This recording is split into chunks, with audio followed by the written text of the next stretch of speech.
You're listening to Parasearch UK Radio. News, views and reviews from the world of the paranormal from across the UK and beyond.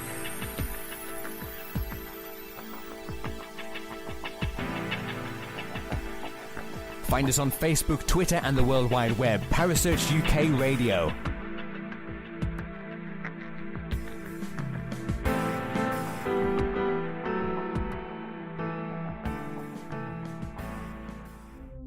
The views and opinions expressed by presenters and guests are their own and do not necessarily reflect the official policy or position of Parasearch UK Radio or its affiliates and sponsors.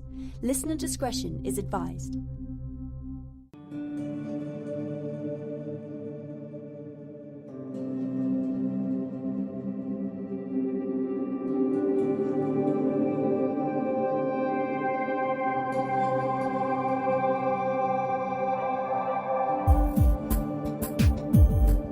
You're listening to The Spirit Dimension with your host, Kerry Greenaway, right here on Parasearch Radio.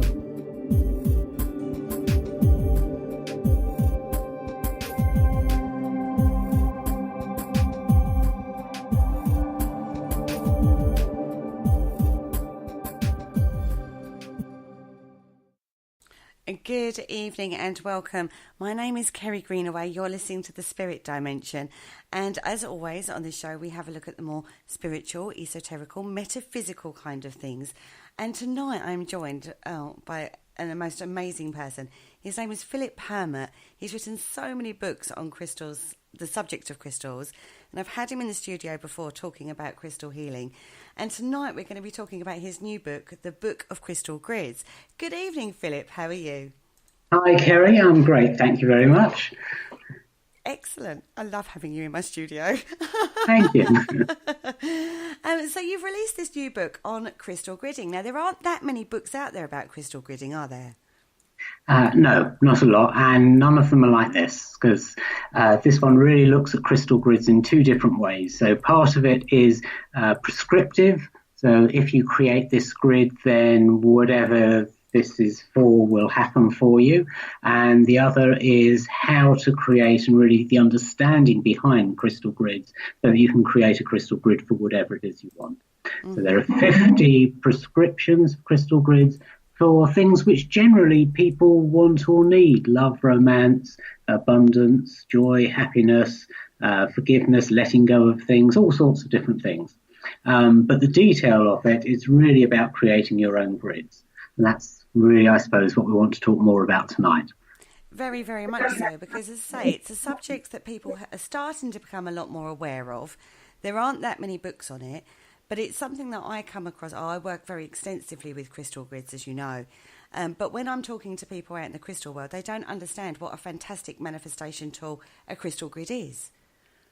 It's I'm going to give you an example, because the last couple of days I've been doing workshops on crystal grids, partly with the launch of the new book, but also partly because it's a great way to work with crystals. And one thing that happened yesterday, so on one of Saturday's workshops, there was a lady, and I'm obviously not going to share too much because it's quite a personal thing for her, but there were members of the family who hadn't spoken, hadn't gotten on for a couple of years, and she really wanted to do a crystal grid for that. And during the workshop, she worked through this process of creating the crystal grid. And this morning, at 6 o'clock this morning, I had a message from her which said, "Well, I couldn't believe what happened last night because the whole family is talking again." It's just going to happen really, really instantly. And it's absolutely amazing, the power of crystal grids. And of course, they're not new. It's one of those things that it'd be really great to say, God, I've invented this and it's brilliant. And but I haven't actually.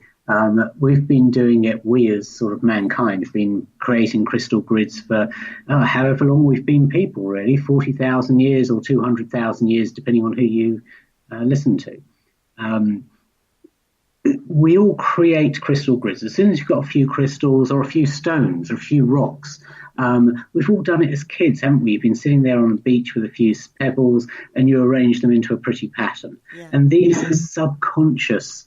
They're coming out of your subconscious mind. You're not putting your conscious mind into it, but they're just happening. And everyone who's got a few crystals, I'm sure at some stage has sat down with them and have just played with them and created patterns. And these are absolutely crystal grids. All of the stone circles we have, they're just big crystal grids. Yeah. Where someone chooses which stones they're going to put into a stone circle, and the priests of the day or the holy men of the day say, we're going to use these stones. Why? Because they've got more energy than the other stones. So people move 20-ton rocks halfway across Wales and into a field in Wiltshire to build a circle of stones. Why? Because the energy of those is special. And when they're aligned in a specific pattern, it changes not just the energy of each individual stone, but the energy of the space as well. And the different stones, the different crystals start to work as a team together. Yeah. And like a sports team, you've got some of the crystals are better at doing things than other things. And so you've got the crystals that want to be, if you like, attackers and score goals, and you want the ones that want to be defenders and block goals, and you've got the ones who actually they're in the middle somewhere and they do a bit of both. It's a team, and when those crystals start working as a team, each one can take its best role, and so they all work better together than each one works individually. So it's not just the effect of the grid as a whole, it's the effect of each crystal working as best it can, because it's just doing the bit of the process it does well. Completely. It's a very good analogy. I when I do my talks on crystal gridding, I talk about it in terms of cooking, bringing all the components together and making like a components recipe work together. Yeah. So one of the big things with crystal gridding is intention, isn't it? It's the intention you're working with. Absolutely. So just now I was talking about the sort of accidental or the subconscious crystal grids that everyone's made. Mm-hmm. But when you put intention into it, it really becomes a super powerful tool. And intention is about the focus of your mind. So the more focused you are on what it is you want to achieve and why and how, the things which might get in the way, the things that could help you, really work through the whole process for yourself and put that energy into the crystal grid. That's when it really starts to power up and get wonderful and super efficient. So just as an example there, if you wanted a crystal grid for abundance and you just wanted to, say, win the lottery, it's actually not going to get you very far. But if you then say, well, I want to win the lottery or I want abundance so that I can do wonderful things for people, or so I can do wonderful things for myself.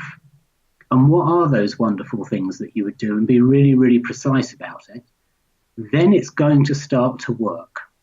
Yeah. So it's really not just the intent of the things that you would like, but why would you actually like it? What are you going to do with it once you've got it? Yeah, I've always said that the message you send out, your intention that you're sending out, you have to be actually quite specific with what you want to do.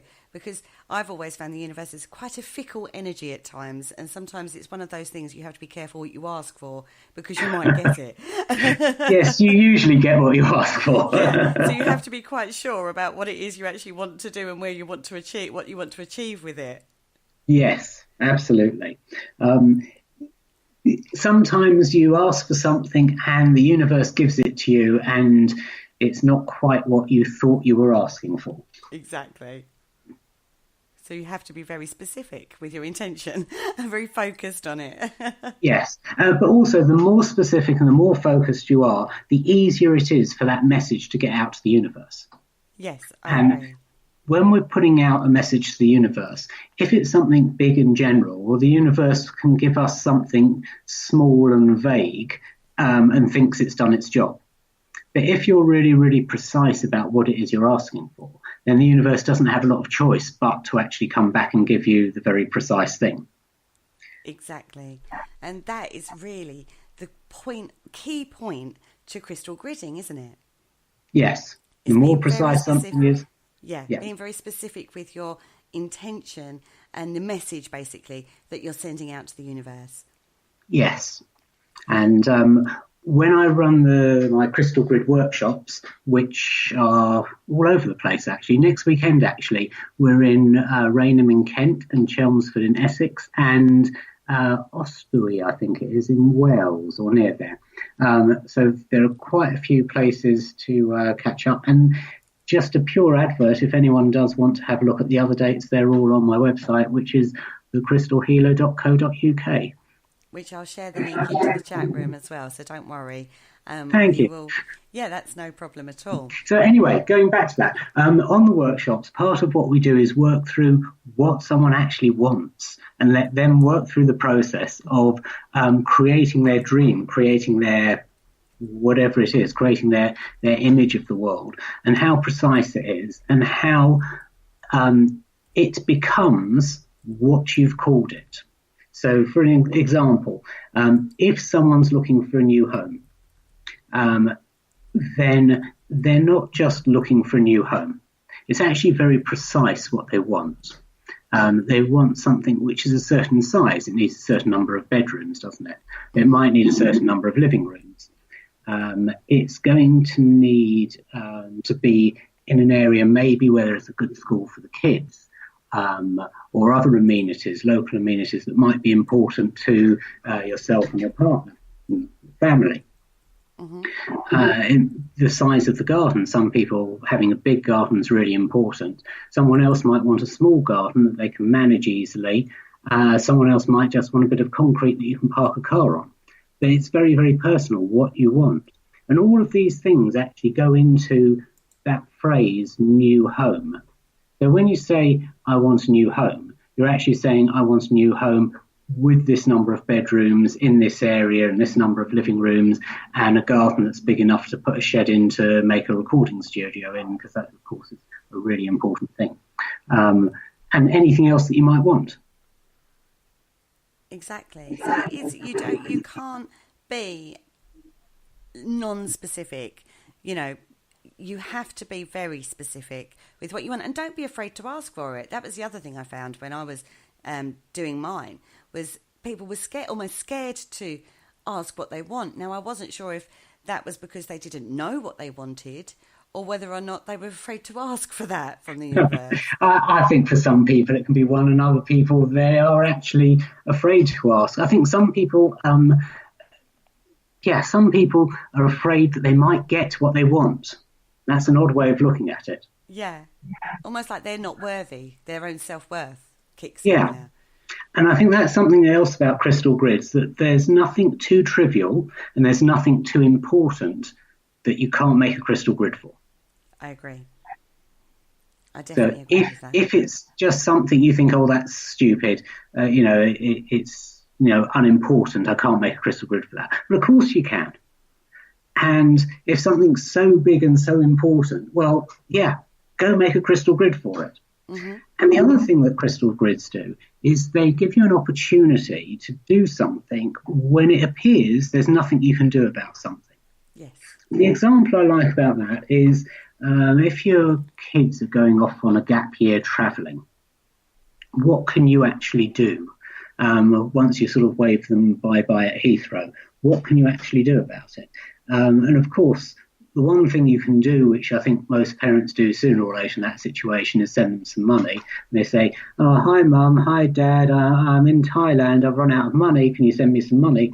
That's it. But you can't really do a lot else. But you could, of course, build a crystal grid with the intention of actually keeping them safe on their travels. Yeah. So that they can actually explore and have adventure safely. And that's really what it's about for them.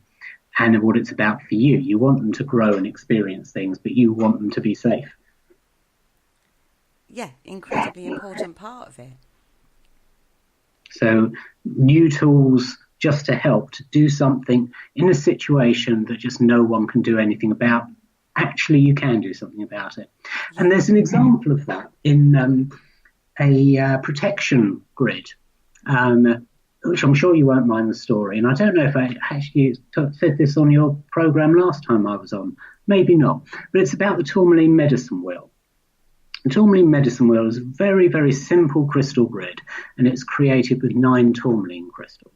They can be any shape, any colour, anything you like. They must be tourmaline. And there's a very simple process, and it's completely outlined in actually the Book of Crystal Grids. But essentially, it just creates a protective wheel in a space.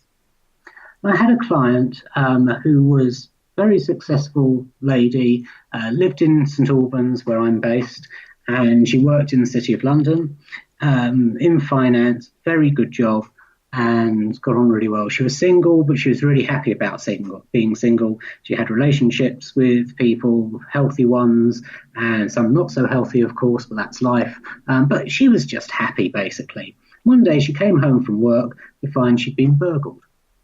And they'd been really careful. They took off the patio door, so they hadn't actually broken anything. They just really carefully taken off the patio door. They had gone inside and they'd taken everything that had a plug on it. And of course, because she had a really good job and she was a wealthy young lady, that included the big plasma TV, it included the Bang & Olufsen stereo system and loads of other stuff. And the only thing that she was really upset about was actually the computer, because she had to reset all of the passwords. But she didn't really care because she could afford quite happily to replace it all. But the burglars, they hadn't touched anything personal. They hadn't rummaged through her drawers, they hadn't mucked anything up, they hadn't made a mess, they hadn't left a dirty footprint, nothing. Just only taken the things that they could easily sell, basically that had a plug on it. Mm-hmm. And it was all insured as well. She really genuinely didn't care. It was all replaced, and a couple of weeks later she came home from work one day to find that she'd been burgled. They'd really carefully taken off the patio door. They had come in, they'd taken all of the brand new things that she just bought to replace the things that had been stolen, and they didn't touch anything else. So they didn't rummage through her drawers, didn't make a mess, they didn't touch anything that was personal at all. And of course, this completely freaked her out. And she found that she couldn't actually stay in her house anymore. She couldn't stay there overnight. And I suggested to her that she creates a tourmaline medicine wheel, that grid, by her back door. So she's had it repaired now by a reputable company who've done the job properly. And she creates this tourmaline medicine wheel. And with the intent of actually placing each stone very specifically, it takes her about 15 minutes. And she said to me that after she'd gone through that process, she felt completely fine to go back to living in her house. And that is a phenomenally powerful psychological tool. Yes. So crystals or crystal grids are working with crystal energy. They're working with light energy that we'll talk about soon, I'm quite sure. Mm-hmm. And they're a phenomenally powerful psychological tool as well. When you think there's nothing you can do about a situation, it helps you get control again. I totally agree with you. It gives you that... it does empower you because, like you said before, even when you're in a situation where you think you can't do anything about it, you can do something about it. Even if it's doing something as simple as a crystal grid and placing your intention into that and sending that message out to the universe. And you'll be surprised at what comes back to you and what happens when you've done something like that, when you've taken a positive step towards something you felt you was quite impotent about. Absolutely. It changes your entire psychology about it. You become empowered almost instantly. Mm-hmm. No, I totally agree with that.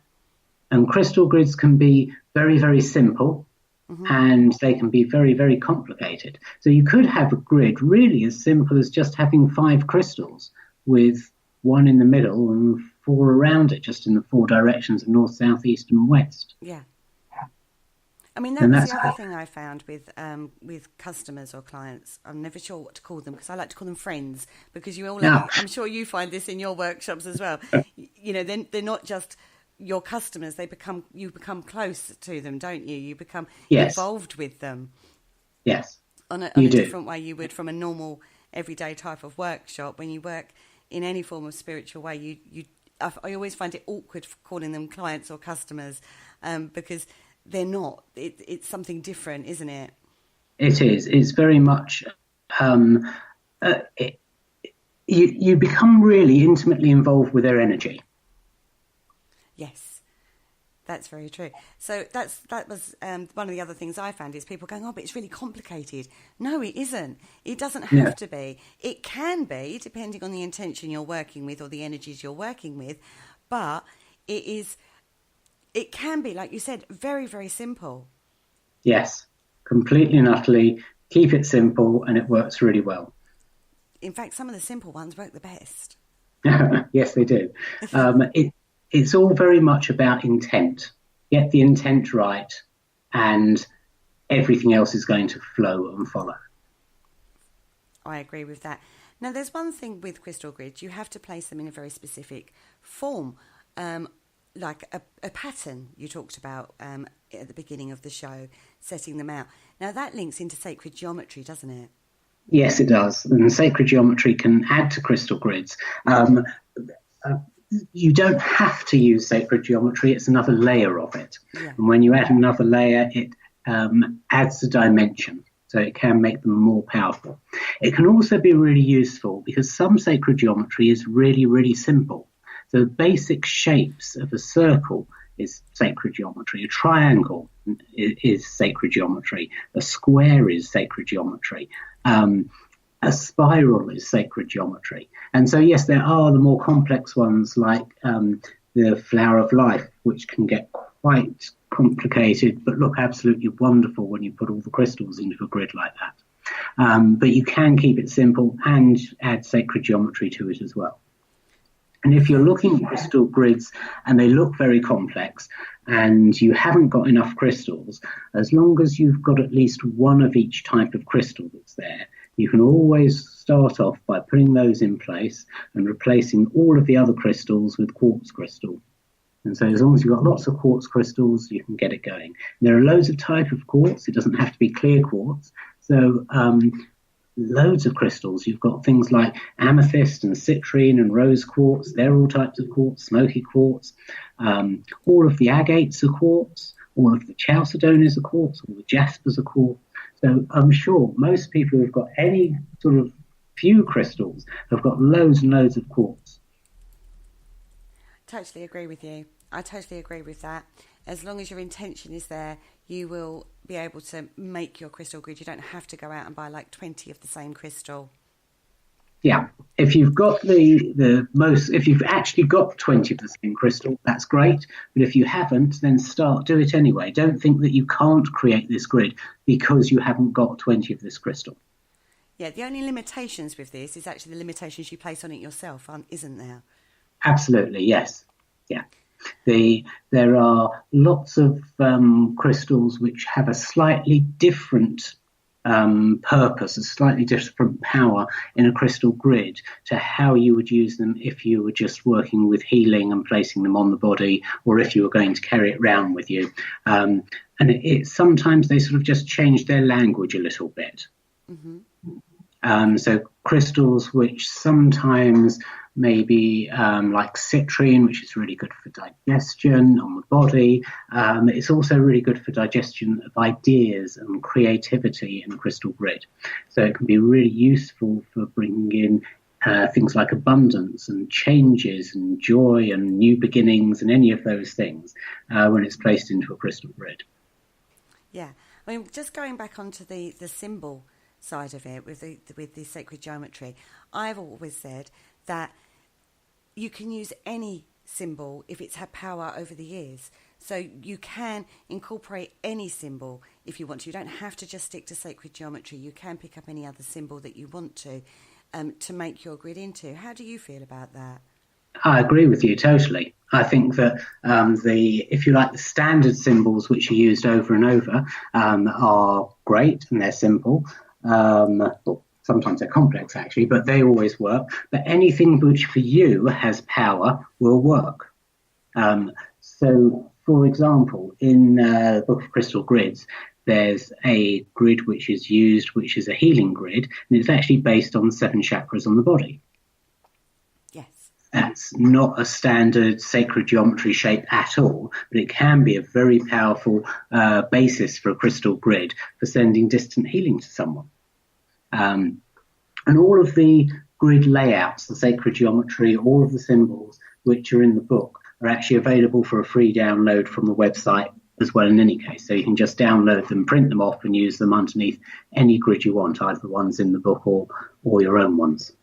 When you're making your own personal grid, Philip, do you use a crystal gridding map or do you just form it naturally? Depends where I am and what I'm doing. If I've got time and space and it's going to stay up where it is, then I'll very often work. Actually, I like the copper grids to go underneath. And I like using the copper ones because they add another dimension again and just add more energy to it. But I'm also quite happy to use paper ones or just print them out onto paper. Just print them out from your computer on paper. However, a lot of the time I'll make a crystal grid for something really specific in the moment. So, for example, I've made one specifically for our conversation now in your studio. Mm-hmm. And that's laid out here on the table. And there's nothing underneath it other than the table because it's just set up for now. At the end of our interview, it'll come down. Brilliant. I love that. We've got our own little personal crystal grid. Absolutely, yes. How often do you do personal crystal grids? Oh, several times a day. Oh, you have huge amounts of stock. Do you use your stock for it or do you use your personal crystals? I always use my personal crystals for grids. Okay. Yep. So basically the stock I've got, yes, I've got a lot of stock, but the crystals which I sell, generally, I like them to have come in directly or as directly as possible from the mines and the people who are actually mining them. Mm-hmm. And I like them to go out as unhandled as possible. So if it's a polished crystal, it's going to come in most of the time from a person who's actually cut and polished it, or one step away from that. I've got agents in some countries who buy things for me. And when it goes out, not many people will have actually handled it other than the person who's mined it, the person who's polished it, the agent and myself. And that's where I like it. So the energy really is the natural energy. So the crystals that I'm working with in my own grids, they're my own crystals. So if they've come out of stock, then they've come out. If they ever go back in because I've stopped working with them or whatever, because, over 25 years you acquire so many crystals that some of them do go back into stock sometimes. Yeah. Then they're just thoroughly cleansed and they go back in. But quite often those actually go on to the workshops. So people are working with them in workshops as well. Yeah, I mean, I'm a lot smaller, obviously, than yourself. So I use my stock as working stock, and they're continually cleansed and charged and looked after. So basically, that's how I work with crystals. I have my own personal crystals, but I also use my stock as well to create things, my crystal grids with. But I always reset that to a blank canvas, back to their original energy signature afterwards as well. Yes, absolutely ideal, just creating more work. Yeah, this is very true. Now we're going to yes, I was going to say that 20 years ago, 25 years ago, I was doing the same thing. There's a limited stock. That's what you've got. You have to reuse it. Just make sure you're cleansing it the whole time so that when people are buying it, they're getting essentially fresh crystals. Exactly. And yes, it does create a lot of work, but it's part of what I love to do, so it's not a problem at all. Now, we're just going to go to a quick break, and we will be back very, very soon, continuing the subject of crystal gridding. So bear with us. And if you are listening, don't forget you can join us in the chat room and ask and be part of the conversation. If you've got a question for Philip, then you tap it into the chat room, and I'll be able to ask him live. So give us 30 seconds, and we'll be right back. Hello, Harry Price here. Good evening. If there's nothing myself and everybody else enjoy here on the other side more is the sit back and relax and listen to Parasearch Radio with its paranormal news, views and reviews from across the UK and beyond.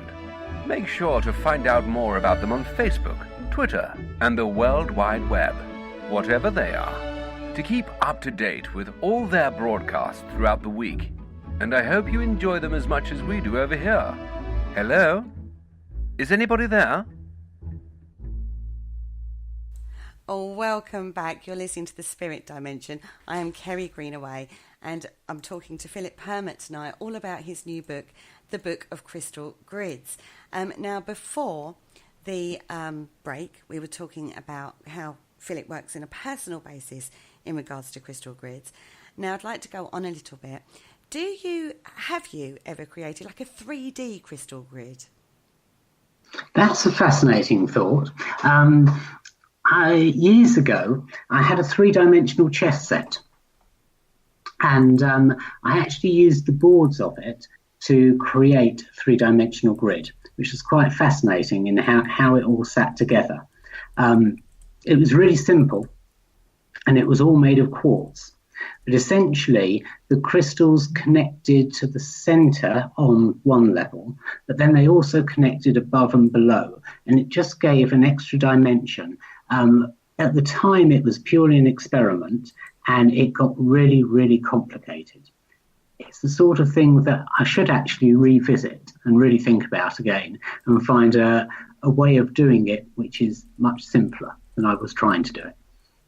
Okay, so it's not something you would rule out? No, absolutely not. Have you ever created one? I've been trying to, but it's finding the right way of creating it in the 3D. And I've been looking at glass cake stands, as it were, but I'm not finding it working particularly well. Yes. The problem with that is they tend to be supported in the middle, which is where you want to put a centre crystal. Exactly. So I am having a few issues. I mean, I have looked at how they make cake stands. Some of the cake stands come with like corner pillars. Yes. Rather than centre pillars. I've Yeah. been looking at that, but I don't like the material that cake stands are made out of. You know, like the wedding cake stands, they're like cardboard, and I don't like that. So I'm still trying to find the perfect solution to this. Is there a perfect solution? One of the things that could help, maybe, is the cardboard ones, energetically, might be fine. So they might not look that pretty, but they're not going to actually block any energy flowing through them. So if you had a metal one, for example, then that would actually change the energy, because, of course, the metal is made up of minerals, crystals, metals. Mm-hmm. But the cardboard one might actually be a good way of doing it. The other thing that you could do is that you could create, if you are creative or know someone physically to do it, a wooden one. Yeah, that's a good point. And you could do that with any symbol sort of carved into the wood, which you could use as the points, basically, for the grid. Yeah, that's a good point. I could try that. That's not one thing. I hadn't thought of that, to be fair, Philip. Thank you for that. Another thought, just another one, is, sorry, I'm going straight off the top of my head, but I've noticed that there are some 3-dimensional stars which are available. Yeah. And some of those are hollow, they're sort of made of card, paper sort of thing. And I'm wondering if you could use those in some way, if you could find a way of attaching crystals to the end of the star. Yeah. Am I getting too complicated? No, it's ideas around a specific concept that I'm trying to create. So for me, these are all great ideas and not ones I've actually thought of myself. So whatever ideas you can give me is good. I'm loving the wood idea, because I'll be able to create that in whatever symbol in the layers. And actually, like you said, carve into the wood there's some of the symbols that are needed for the project that I'm working on. Yeah. So that I really like that idea, and I know a carpenter as well, so that's always good. Yeah. My dad will probably kill me when I come out with this project. Dad, this is what I want you to do now. He'll be like, oh my God, what now? Excellent. He'll be like, let me go and talk to this Philip for giving you these ideas. Now, I could also introduce the copper into it, wind the copper around the struts, couldn't I? Yeah, absolutely. Because copper's so flexible, you can do almost anything with it. You could also, of course, make three-dimensional basis, the sort of structure, just out of copper completely. Yeah, that's quite expensive. I've looked into that option. Yeah, it is. I like the idea, though, of keeping it really simple and adding bits. So I like the idea of winding the copper around the struts and using copper wire. I like that idea, because then that gives it an added boost of energy without it costing a fortune. Exactly. I mean, because that was one thing I did look at, was creating it with like copper piping and then placing quartz inside the copper. Yeah. But it was hugely expensive. Yes. Hence why we're not doing that. Yeah, okay. But I love the wood idea, so thank you so much for that. Now, we have had another question into the chat room, going back to cleansing and charging of your grids, your crystals for your grids. And what's your favourite method for cleansing? I'm going to go out on a limb here. I don't like cleansing grids when they're up and running at all. Okay. So personally, I like to set up a grid, charge it up, and then leave it and just come back and charge it up, often daily, depending on what it is. That would be the recommendation, until it's actually completed its task. And I wouldn't cleanse it until it's completed its task. And I'll take it down, cleanse all the crystals, and then you can work with the crystals again for whatever you want to do. And then the cleansing really depends on the type of crystals. My personal choice is always going to be tincture, Tibetan symbols, basically. And that's just because the sound vibration works really, really well at cleansing crystals. And for me, it's very quick when you have large numbers of crystals to cleanse. If you've got a small number of crystals to cleanse and they're not going to be damaged by water and they're not water soluble, then my go-to method is always running water. There are lots of different methods, like you say, for different crystals, depending on the crystal, isn't there? So it would be either sound, like you said, is absolutely awesome for bulk cleansing. Yeah. And you can use like sound bowls, singing bowls, sorry. You can use tuning forks. Somebody uses tuning forks, don't they? Yeah. Singing bowls, tuning forks, you can use drums. Triangles will do it. Any musical instrument that basically creates a vibration, and that vibration continues by itself when you stop playing it, that will cleanse. So it's actually the sound vibration that's bouncing the energy around. Have you tried drums? Yes. What do you think of that? I love drums. I think they're absolutely wonderful. Have you been able to birth your own? I have, but it wasn't a very good playable drum, to be honest. I've not attempted that one yet. I keep looking at that and haven't attempted it yet. They look awesome, though. My go-to drums, because I go to Arizona every year for the gem show out there. I love Navajo drums, basically. So almost all of my drums are American Indian drums, which are handmade, and some of them are painted, some aren't, but they're all basically made by American Indians. Oh, wow. Yeah. They've got a very beautiful energy, and they're all really different as well. There is a whole range. It's astonishing, I find, with drums, and all the sounds are different as well. Yes, totally. It's incredible. But like you said, anything that gives a vibration after the working of instrument will help cleanse your crystals as well. Yeah, that's it. And the thing with the sort of sacred instruments like the Tibetan bowls and Tibetan bells is that they're made of several different metals, and the sound vibration actually bounces backwards and forwards between the metals, which is why they keep ringing and ringing and ringing, and that's why they're so efficient at cleansing crystals. Exactly. Now, we've had another question. I'm afraid I've tried to add my co-host in, halfway through the show because she was a little late. But for some reason, I can't seem to add her into the call. So she's put a question into the chat room for me, and she said, "Can you crystal grid to help you find something?" Yes, but my go-to method would be a pendulum and dowsing. I would say dowsing. Yeah. Is a more effective method.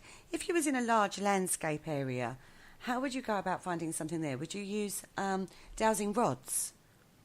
Yes, I prefer to use rods outside and pendulums sort of inside. When you've got a big space, it's nice to wander around with dowsing rods. Some people get on with them, some people don't. Same with pendulums. Some people prefer dowsing rods, some people prefer pendulums. They both do the same thing. So, personal choice. So to start with, if you had a huge area to try and find something in, would you use a pendulum and a map? Yeah, to start absolutely. With, to narrow the field? Absolutely, yes. Narrow it right down. And then go into the field and then use your dowsing rods? Yes. And just look at a specific area. But you can essentially enlarge the map. So you could dowse, if you had a field, for example, you could just draw a square on a piece of paper and not use a map and divide the square into 4 bits with a cross in the middle of it. Mm-hmm. And then just dowse each one of those 4 sections to see where the crystal was or where the lost item was. You could then essentially pretend that this square with the 4 squares inside it is now the smaller square. And so essentially you've divided the smaller square into 4 squares. And you can keep doing that until you've got a very, very small area when you should be able to just walk over to it and pick up whatever it is you've lost. Brilliant. Now, with dowsing, I know we've come a little bit off crystal gridding, because actually what I would like to say on this one is what you can do is actually make a crystal grid sending a message out to the universe of what specifically you're trying to find. Yes. So you could do that, couldn't you, to start with, yeah. to help with that? Yes. And then go on to the dowsing to narrow your field down.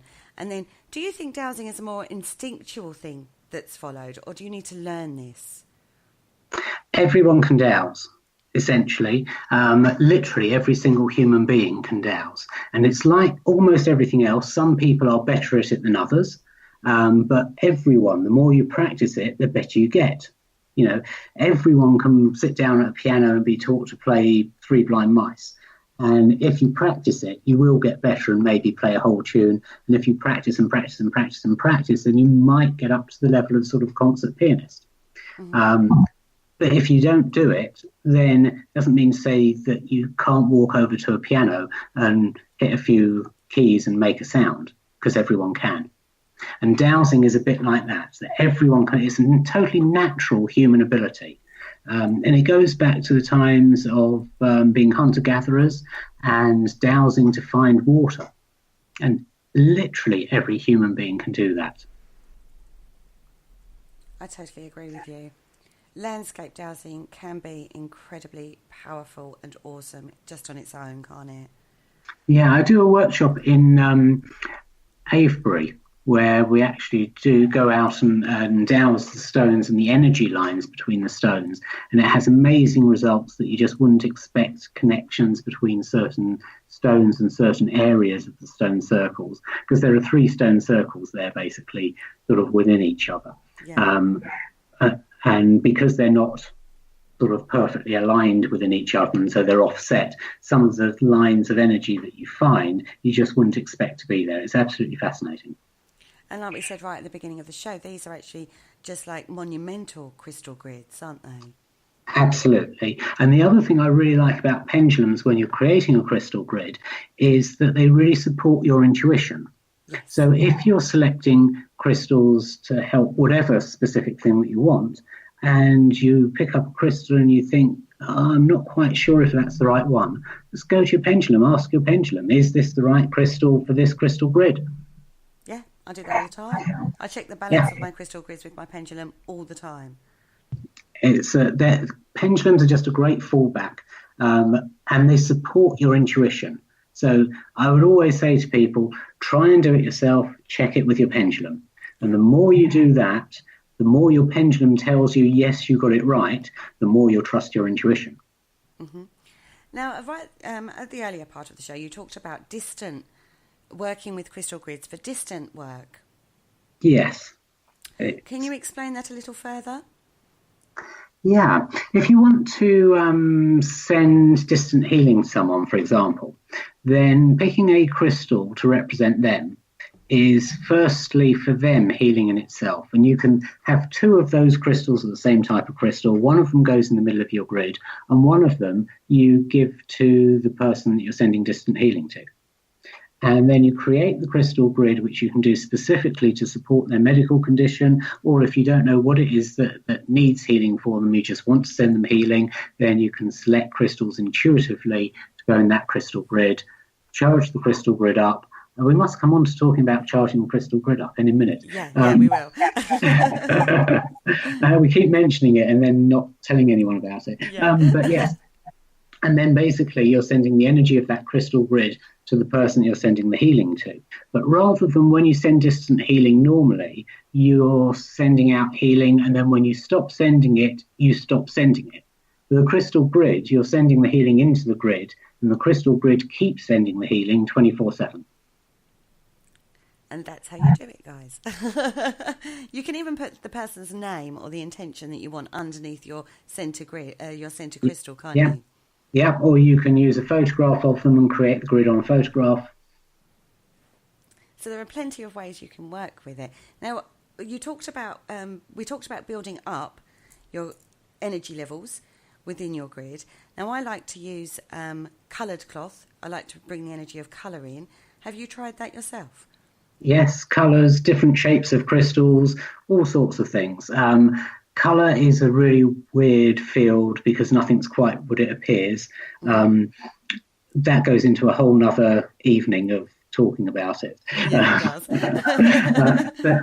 But basically, yes, the main rainbow colours are really good to stick to if you're starting. If you want a grounding energy, then go for the reds, go for the darker colours. If you want a more spiritual energy, then look at the purples and the blues. And that's a great place to start. And if it's more sort of heart-centred, then the greens are excellent.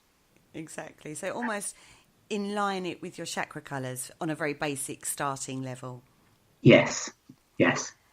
And the other thing, before we start talking about charging grids, is I like to introduce other things into my grids as well, like leaves, shells, feathers, that sort of thing, as well to help build up that energy level. That one isn't for me. Some people like to. I stick to crystals 100%. Okay. But that's just me, and I like crystals. Yeah, it's a personal preference thing, I find. Absolutely, it is. If you want to put more things in, you can. Exactly. If it fits with your intention, you can do that. But you don't have to, because the crystals are going to do the work as well. So, yeah, I think if there's a very specific thing, though, for example, if you wanted to send a message to spirit or something through a crystal grid, or ask spirits to help you with something, crystal grid, then including something like a feather, which traditionally carries our prayers up to spirit, that would be a really interesting thing to put in, both as part of the grid and for the feather to be there in any case, because it might be in any ceremony or ritual that you would do to do that sort of thing, and also just to bring in an extra dimension to it. So yeah, as long as there's a thought and a reason and a purpose behind what you're bringing in, I think that's great. Yeah. And that's exactly, that is the whole point. It has to fit the intention and the purpose. You can't just add any old thing in there.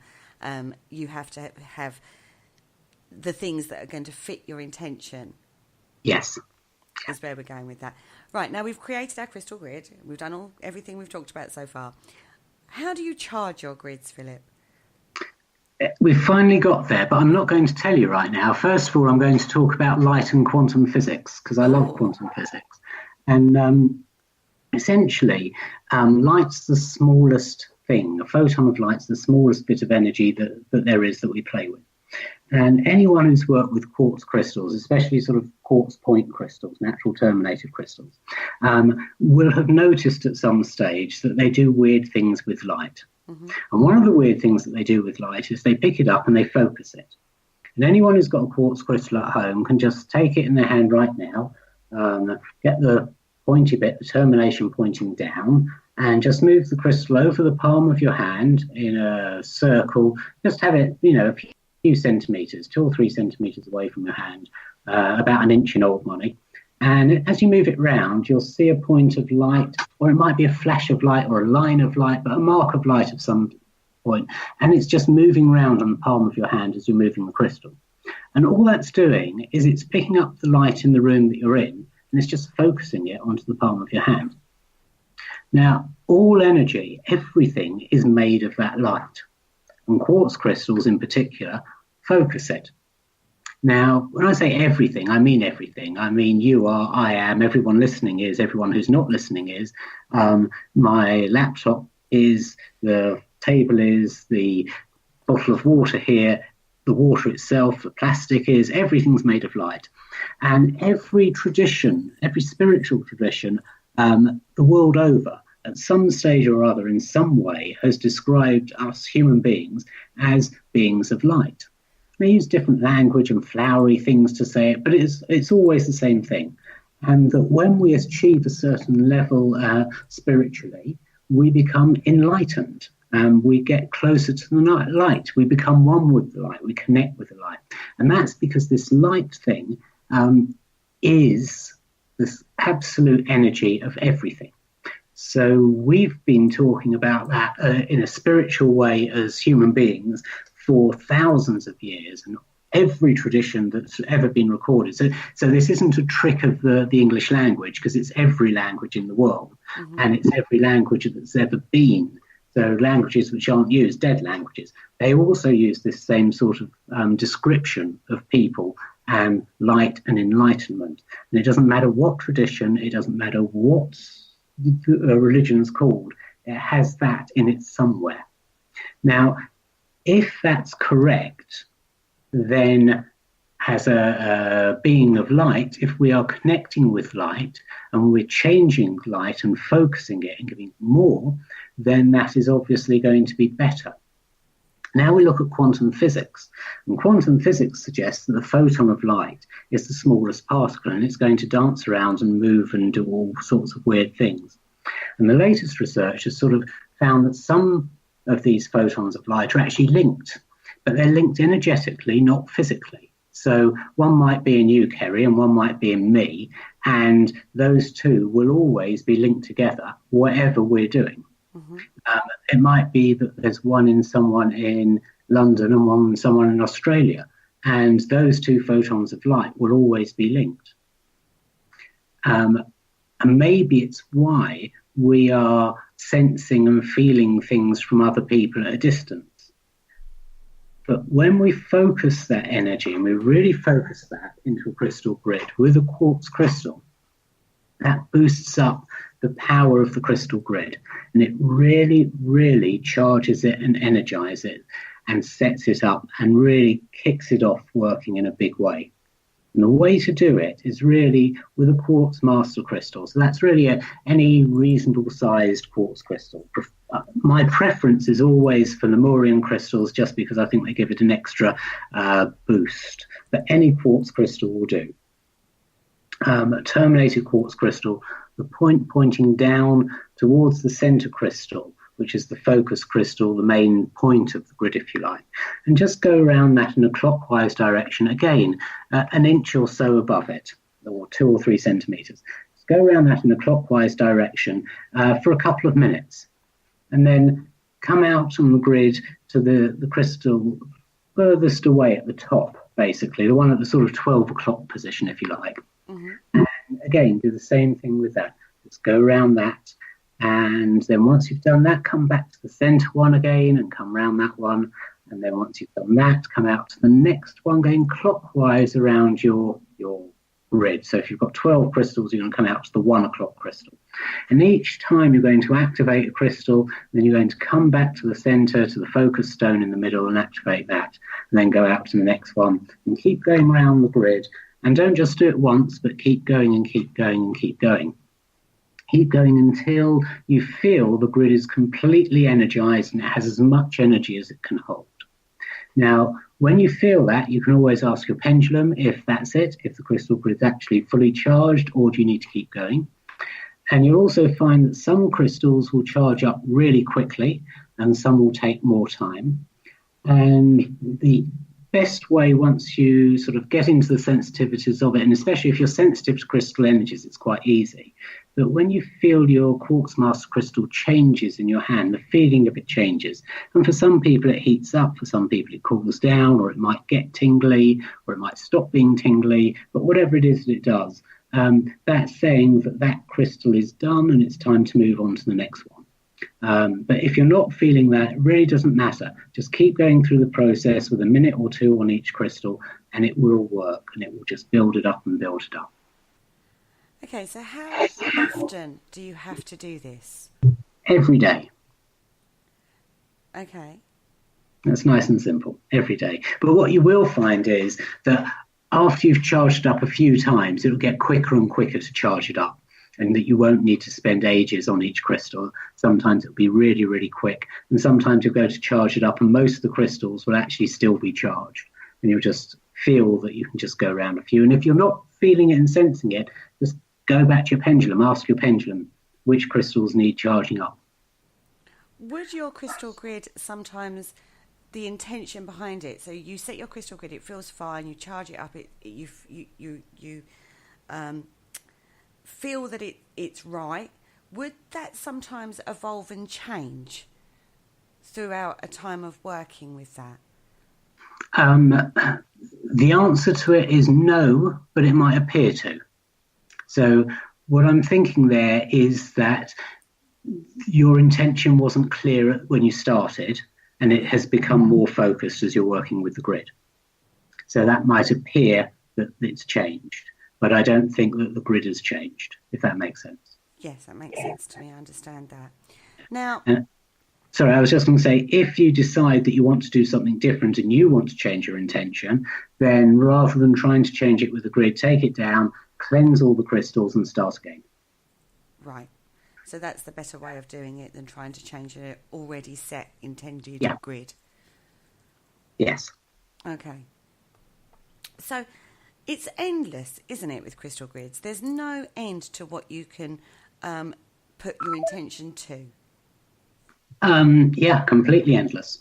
Anything that you want, anything that you need, anything that you'd like help with, anything that you need healing, either for yourself or for someone else, earth healing, the planet, anything at all. Okay. So guys, that's how you basically do it. And if you want specific or further information, then you definitely need to check out Philip's book, The Book of Crystal Grids. There's, like you said, there's 50 different prescription grids in there. Isn't that right?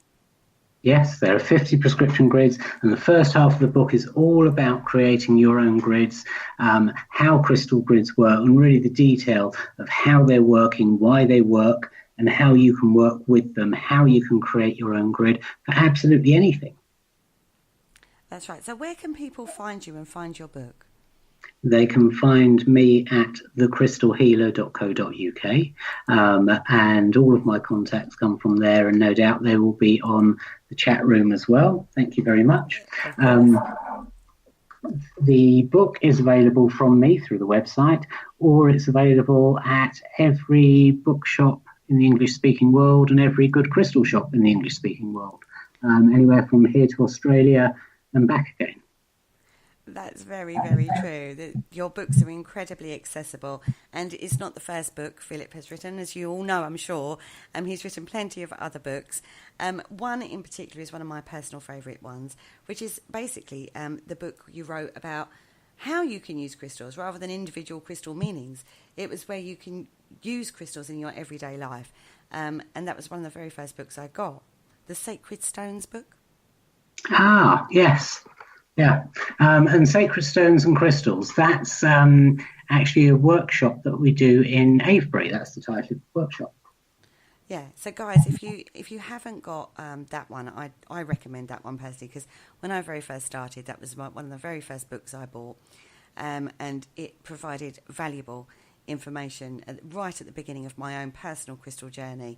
So I have my personal thanks to give Philip for that book, because it was invaluable to me. So I recommend all of Philip's books, actually, because the little pocket book that you wrote recently has turned out to be invaluable too. Anyway, we are actually coming to the end of the show. I want to thank you so much for joining me in the studio tonight. You provided some amazing information, so thank you. And thank you for having me. And I'm sure you'll be back again soon. Lovely. Thank you, Kerry. You're very, very welcome. Now, guys, thank you for joining me in the chat room. You've been bringing out some very interesting questions and some interesting information. Now, tomorrow night, there is no show on Parasearch. We're having an evening off. On Tuesday, we've got our Halloween special. Now, all the rest of the presenters are a little nervous about this one, because I've just told them we're doing a Halloween special and they have no idea what I've got planned for them. So listen to that one on Tuesday. On Wednesday, a Haunted History show. Penny is looking at the Arradale Mental Asylum, which a fascinating place. On Thursday, we've got the KTPF Reload show. And on Friday, we've got the Dark Mirror show. And Mark is in charge of the topic, so goodness knows what we're going to be talking about on that one.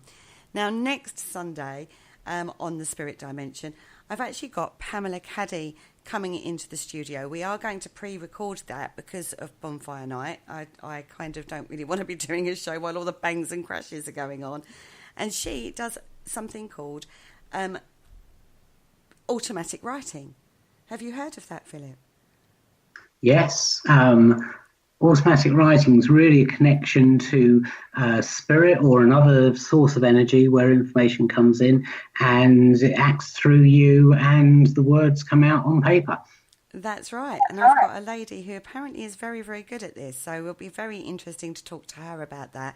And I will be joined by Claire Hinks, my co-host, on that show as well. So tune in. Don't forget, no show tomorrow, but shows going out every night of the week after that. And thank you once again, Philip. It's been an absolutely fascinating show. You're welcome, Kerry. Thank you for having me. Thank you very much, everybody. And on that note, I'd like to say good night and farewell. Thank you for listening. Don't forget to join us for more shows throughout the week. Find us on Facebook, Twitter, and the World Wide Web to keep up to date with all the shows right here on Parasearch Radio.